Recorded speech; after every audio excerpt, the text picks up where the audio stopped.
হজ যাত্রীদের সাথে ৬টি এজেন্সির প্রতারণার অভিযোগ উঠেছে। অন্তত ১৯ হজযাত্রীর নিবন্ধন বাতিল করে অতিরিক্ত টাকার বিনিময়ে অন্যদের নাম যুক্ত করেছে এজেন্সিগুলো।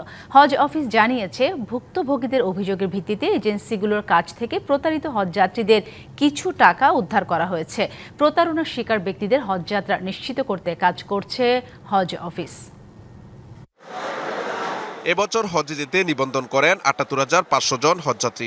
এর মধ্যে সরকারি ব্যবস্থাপনায় ৪,৫৬৫ জন আর বেসরকারি ব্যবস্থাপনায় যাচ্ছে ৭৩,৯৩৫ জন।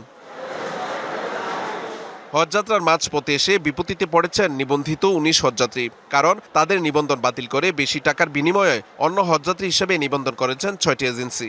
অভিযুক্ত এজেন্সিগুলো হলো relation tours and travels, FM tours and travels, Fiha tours and travels, Mir Amena tours and travels, Shitalakshya tours and travels ও আনসারি ওভারসিজ।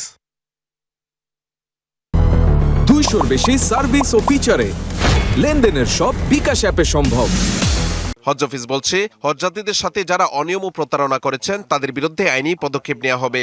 হজযাত্রীকেই আমাদের সরকারি মাধ্যমে ইতিমধ্যে নিবন্ধন সম্পন্ন করেছে, তাদের ভিসাও সম্পন্ন হয়ে গেছে। অবশ্যই এটা হওয়া যায় এবং আমরা বিধিমালা অনুযায়ী এটা কিন্তু অপরাধ, এবং আমরা প্রাথমিকভাবে হজযাত্রীদের হজে প্রেরণটাকে আমরা আগে এনশিওর করছি এবং এরপরে তাদের বিরুদ্ধে আইন এবং বিধিগতভাবে ব্যবস্থা গ্রহণ করা হবে।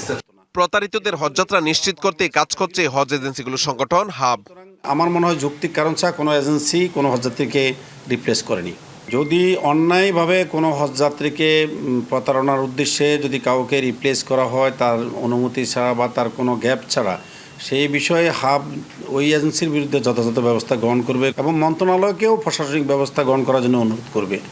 এবার ঢাকা, চট্টগ্রাম ও সিলেট থেকে 3টি বিমান সংস্থা পরিবহন করছে হজযাত্রীদের। ঢাকা থেকে হজের সর্বশেষ ফ্লাইট 21শে মে। Mahmudul Hasan Nazim, DBC news, Dhaka.